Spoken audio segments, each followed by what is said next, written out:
Gunmen కావచ్చు వాళ్ళకి సంబంధించిన కేవలం కొద్ది మందితోటే రావాలా, వచ్చి వాళ్ళు చూసుకెళ్ళొచ్చు అనే విషయం మనం వాళ్ళకి తెలియజేయడం జరిగింది. సో అదే విషయంగా అందరికీ కూడా కమ్యూనికేట్ చేస్తాం. ఇప్పుడు మన అధికార పార్టీకి సంబంధించిన నాయకులు వచ్చారు, అంటే ప్రతిపక్ష పార్టీకి సంబంధించి కూడా వాళ్ళు కూడా ఎవరు రావాలనే దాని గురించి చెప్పడం జరిగింది.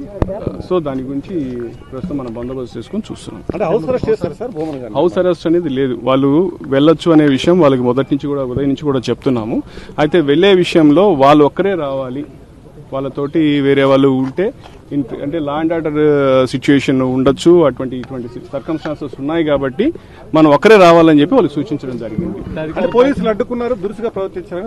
అది వాస్తవం కాదు, పోలీసులు ఎక్కడా కూడా దురుసుగా ప్రవర్తించారు.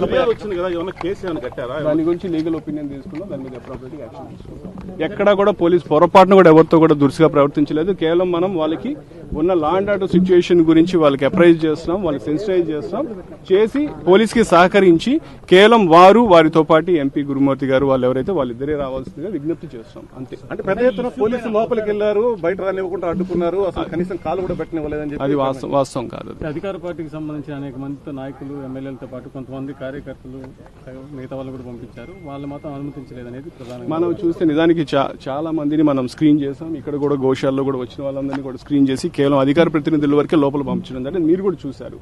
సో వాళ్ళకైనా కూడా అదే చెప్పడం జరిగింది, వాళ్ళకు కూడా అదే మనం ఆచరిస్తాం.